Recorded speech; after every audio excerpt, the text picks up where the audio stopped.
नमस्कार दोस्तों, आप देख पा रहे हो अभिषेक क्लासेस यूट्यूब चैनल। और बताइए कैसे हो आप सब। आशा करता हूं ठीक होंगे। दोस्तों 2023 नए साल की शुरुआत हो चुकी है और नए साल की शुरुआत होने के साथ साथ लाखों अभ्यर्थियों का इंतजार है इंडियन पोस्ट ऑफिस ग्रामीण डाक सेवक यानी कि जीडीएस की नई भर्ती का। आखिर यह नई भर्ती कब तक आएगी, कितने पदों पर आएगी, नए अभ्यर्थी जिसने अभी 10वीं क्लास पास की है उसको इस भर्ती के बारे में मालूम नहीं है। इस वीडियो को देख लेने के बाद पूरे डाउट आपके क्लियर हो जाएंगे। ए से लेकर जेड तक सारी बातें करेंगे इंडियन पोस्ट ऑफिस जीडीएस नई भर्ती 2023 के रिलेटेड। वीडियो को मिस मत कर देना।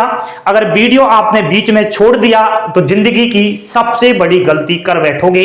अब आपको बिना टाइम गवाए बोर्ड पर ध्यान देना है। एक महत्वपूर्ण काम कर देना, प्यारी प्यारी उंगलियों से लाइक का बटन दबा देना। चैनल पर पहली बार विजिट कर रहे हो मेरे दोस्त, एक बार अभिषेक क्लासेस चैनल को सब्सक्राइब करके देख लीजिए। यहां पर वेस्ट से वेस्ट ईमानदारी और सटीकता के साथ इंफॉर्मेशन दी जाती है। जैसा कि आपको यहां पर दिखाई दे रहा है, Indian post office GDS cycle 5 नई भर्ती 2023। अब हम इसमें देखेंगे टोटल नंबर ऑफ वैकेंसीज कितनी आने की संभावनाएं है।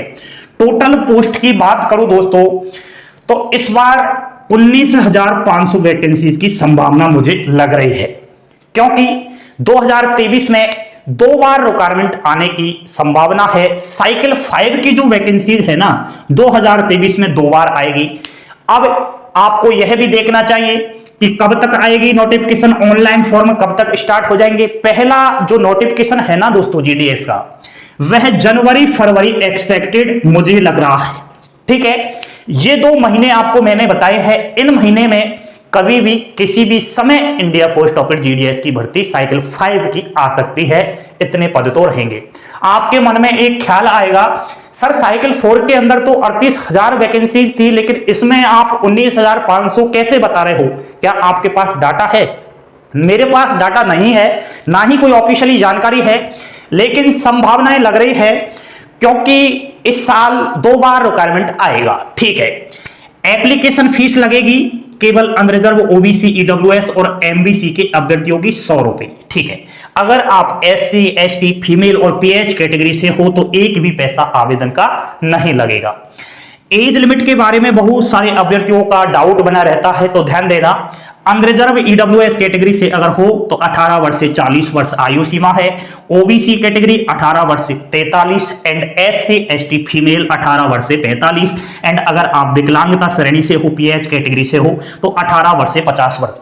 ये ऐसी भर्ती है दोस्तों, इसमें एज काफी ज्यादा है, तो इसमें जो ओवर एज हो चुके हैं ना अभ्यर्थी, वो भी कहीं ना कहीं नौकरी लेते हैं हर साल।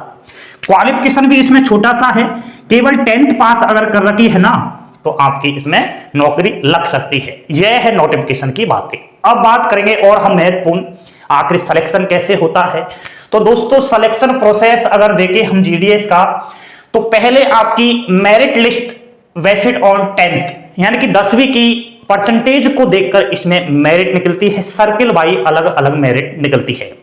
मेरिट जब निकल जाती है उसके बाद जिस भी अभ्यर्थी का लिस्ट में नाम आ जाता है उसका डॉक्यूमेंट्स वेरिफिकेशन होता है, और डॉक्यूमेंट वेरिफिकेशन होने के बाद ट्रेनिंग होती है कुछ महीने की, और ट्रेनिंग कंप्लीट हो जाने के बाद फाइनल जॉब मिल जाती है। अलग अलग सर्कल से जिस भी सर्कल से अभ्यर्थी फॉर्म अप्लाई करता है वहीं उसकी जॉब लोकेशन रहती है। ये सिलेक्शन प्रोसेस है दोस्तों। नो एग्जाम्स डायरेक्ट भर्ती है, तभी तो अभ्यर्थी इस भर्ती के लिए बेसब्री से इंतजार कर रहे हैं। बिना एग्जाम्स वाली भर्ती है, ना कोई इसमें फिजिकल है, ना कोई इसमें बड़ा मेडिकल है। छोटा सा सिलेक्शन प्रोसेस है। 10वीं की परसेंटेज को देखकर मेरिट बन जाएगी और नौकरी इसमें लग जाती है। ठीक है, नौकरी लग जाने के बाद सैलरी कैसे बनती है, तो दोस्तों बहुत सारे अभ्यर्थियों को मालूम ही नहीं है कि जीडीएस में भी 3 प्रकार के पद होते हैं। पहला पद बीपीएम, जिसे हम ब्रांच पोस्ट मास्टर भी कहते हैं। इसकी सैलरी जो है 12,000 प्लस रहती है शुरुआती सैलरी। ठीक है, दूसरा पद जो होता है वह ABPM यानी कि असिस्टेंट ब्रांच पोस्ट मास्टर का रहता है। इसकी सैलरी 10,000 प्लस रहती है।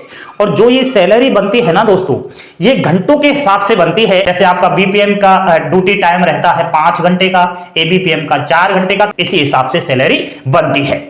इसको देखकर घबरा मत जाना, इससे ज्यादा भी सैलरी हो सकती है 2023 के अंदर, क्योंकि पुराने जो कर्मचारी है वो सैलरी को लेकर कहीं ना कहीं हड़ताल पे है। उन्होंने आंदोलन भी किया था हाल ही में दिल्ली के अंदर, तो हाई कोर्ट का जवाब भी आएगा, तो कहीं ना कहीं जीत भी होगी, सैलरी भी बढ़ेगी। वेस्ट नौकरी है दोस्तों।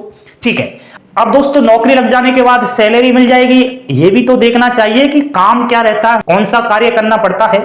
जॉब प्रोफाइल थोड़ा देख लीजिए आप। BPM ब्रांच पोस्ट मास्टर का जो काम होता है नौकरी लग जाने के बाद, ऑफलाइन एंड ऑनलाइन लेन देन, ऑफलाइन और ऑनलाइन लेन देन तो चलता है ना डाकघरों में। आजकल तो बहुत सारे लोग क्या है, डाक घर में ही खाता खुलवाने लग गए हैं, बैंक से हट करके। क्योंकि दोस्तों डाकघर जो है ना वो ब्याज ज्यादा दे देता है, इस वजह से अकाउंट ज्यादा खुलने लग गए हैं, तो इसका लेन देन इसके पास रहता है। डाक के उत्पादों और सेवाओं का वितरण भी यह करता है। एंड दोस्तों रिकॉर्ड तैयार करना, हैंडलैंड डिवाइस एंड मोबाइल का रखरखाव भी करना, तो ये आपके BPM के कार्य रहते हैं। ऑफिस वर्क रहता है, ऑफिस में बैठकर ही यह कार्य करता है। नेक्स्ट ABPM का जो कार्य रहता है वह दोस्तों, ABPM का मतलब assistant branch post master, ticket and stationery का बिक्री करना। एंड अब टिकट और स्टेशनरी बिक्री कैसे होती है, जैसे आप कभी ऑफलाइन फॉर्म अप्लाई किया है आपने, तो वहां आप जाते हो डाकघर में, वहां आपको टिकट देता है, ठीक है, और टिकट चिपका के आपको फॉर्म भिजवाना पड़ता है, वो टिकट की बिक्री करना होता है इसका कार्य। बाकी डाक की डिलीवरी भी करता है, ये घर घर जाकर डाक से संबंधित कोरियर उनको भिजवाता है। एंड सरकारी योजनाओं का घर घर जाकर प्रचार करना। अब सरकारी योजनाएं बहुत सारी होती है, डाक के रिलेटेड भी रहती है, भारत सरकार के द्वारा योजनाएं भी चलती रहती है। जैसे उदाहरण के लिए आपको बताऊं, कोरोना महामारी आई, तो कोरोना महामारी को देखते हुए ये ABPM है ना, इनको गांवों में लगा दिया गया था, गांवों में ड्यूटी इनकी लगा दी गई थी। घर घर जाकर ये वैक्सीन के रिलेटेड जानकारी दे रहे थे, वैक्सीन लगवाने के लिए प्रेरित कर रहे थे, तो इनका घर घर जाकर कहीं ना कहीं योजनाओं के रिलेटेड कार्य रहता है। एक छोटा सा और पद होता है दोस्तों डाक सेवक का, कहीं ना कहीं ये भी निकल कर आ रहा है, मैंने जानकारी ली थी। तो डाक सेवक का भी वही कार्य होता है, आपकी स्टाम्प की बिक्री करना, डाक की डिलीवरी करना, रेलवे मेन सर्विस एंड छटाई का काम काज करना, तो ये सारे डाक के रिलेटेड इसके कार्य रहते हैं। ये होता है दोस्तों GDS का जॉब प्रोफाइल। अब हम बात करेंगे कि आखिर ये भर्ती कैसे चलती है, तो ऑल इंडिया भर्ती है दोस्तों। 23 सर्किल है इंडिया पोस्ट ऑफिस के, और 23 सर्किल में अलग अलग लैंग्वेज है, अपनी अपनी लैंग्वेज चॉइस अभ्यर्थी इसमें करते हैं। लोकल लैंग्वेज का ज्ञान होना जरूरी है। जैसे उदाहरण के लिए बताऊं, आप राजस्थान से बिलोंग कर रहे हो, अब राजस्थान की लोकल लैंग्वेज क्या है, हिंदी, तो हिंदी भाषा वाले राज्य में ही आप फॉर्म अप्लाई कर सकते हो, अन्यथा नहीं कर सकते। ठीक है। एंड दोस्तों जब फॉर्म अप्लाई करोगे तो कुछ डॉक्यूमेंट्स भी चाहिए। बाकी ये जो डॉक्यूमेंट्स आपको बता रहा हूं मैं, डॉक्यूमेंट वेरिफिकेशन में भी इनकी जरूरत पड़ती है, तो अभी से ही आप इनको बनवा लीजिए।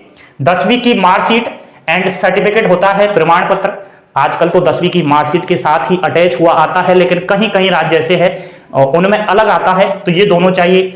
कास्ट सर्टिफिकेट, SC ST का कास्ट सर्टिफिकेट सेंट्रल का बनवा लीजिए और स्टेट का बनवा लीजिए, दोनों ही बनवा लीजिए। अगर आप OBC कैटेगरी नॉन क्रिमिनल श्रेणी से हो, आरक्षित कैटेगरी से हो, तो OBC वाला प्रमाण पत्र एंड EWS वाला प्रमाण पत्र, तो ये कास्ट सर्टिफिकेट आप बनवा लीजिए।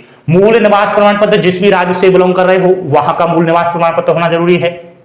एंड परिवार की वार्षिक आय, अपने पिताजी का आय प्रमाण पत्र बनवा लीजिए। एंड कंप्यूटर सर्टिफिकेट भी बनवा लीजिए, कम से कम 3 महीना का कोर्स होना जरूरी है कंप्यूटर का। ठीक है। उसके अलावा दोस्तों एक और मैं आपको बता रहा हूं, LMB license, light motor vehicle, यानी कि एक लाइसेंस भी आप बनवा लीजिए। एंड अगर आप विकलांगता श्रेणी से हो तो PWD सर्टिफिकेट तो आपके पास होगा ही, कितने % से विकलांगता है, कितने % से हैंडीकैप है, तो वो वाला आपको चाहिए। बाकी कोई महिला अगर विधवा है तो उसके पति का मृत्यु प्रमाण पत्र होना चाहिए। एंड भूतपूर्व कोई है तो भूतपूर्व प्रमाण पत्र उसका होना चाहिए। ये डॉक्यूमेंट्स की आवश्यकता पड़ती है दोस्तों, तो इन डॉक्यूमेंट्स को आप बनवा लीजिए नोटिफिकेशन आए उससे पहले। यह है दोस्तों Indian post office new vacancy GDS cycle 5 का रिक्वायरमेंट, यही सब कुछ होने वाला है। एंड दोस्तों अब नोटिफिकेशन की बिल्कुल आप चिंता ना करिए, बहुत सारे अभ्यर्थी हमारे साथ क्या है बहुत टाइम से जुड़ रहे हैं इंडिया पोस्ट ऑफिस के रिलेटेड। वो बार बार कहते हैं सर आप काफी दिन से ऐसे कह रहे हो इंडिया पोस्ट ऑफिस में जीडीएस की भर्ती आएगी आएगी, आखिर आएगी कब, हमारा इंतजार समाप्त कब होगा। तो दोस्तों आप थोड़ा दिमाग लगाया करिए यार। एक बात बताइए, मैं कोई डाक घर से बोल रहा हूं क्या, मैं कोई ब्रांच का अधिकारी हूं क्या? जो हमारे सूत्रों के हवाले से खबर लगती है वो आपको हम बता देते हैं, जो संभावित लगता है वो हम आपको बता देते हैं। अगर मेरे बस की बात होती दोस्तों, अगर मैं ही अगर नौकरी निकालता तो अब तक तो सबको नौकरी दे देता, क्योंकि बहुत सारे अभ्यर्थी ऐसे थे साइकिल 4 के अंदर जिनकी 99% थी, उनका सिलेक्शन भी नहीं हुआ था। तो आप थोड़ा सब्र रखिए, सब्र का फल मीठा होता है। जीडीएस की भर्ती आएगी और 2023 में तो आ ही जाएगी दोस्तों, इससे बड़ा और क्या होगा, और क्या कहूं आपके लिए।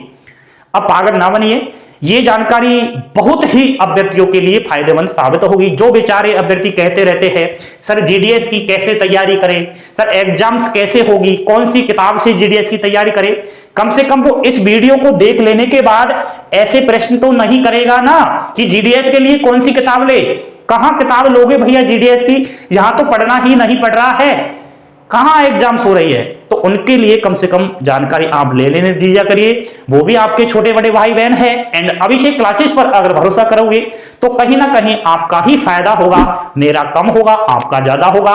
बने रहिए अभिषेक क्लासेस के साथ, लाइक शेयर सब्सक्राइब अवश्य कर देना, पल पल की अपडेट पाने के लिए बेल आइकन प्रेस अवश्य कर देना चैनल को सब्सक्राइब करने के बाद। एंड दोस्तों थैंक यू, धन्यवाद, जय हिंद जय भारत।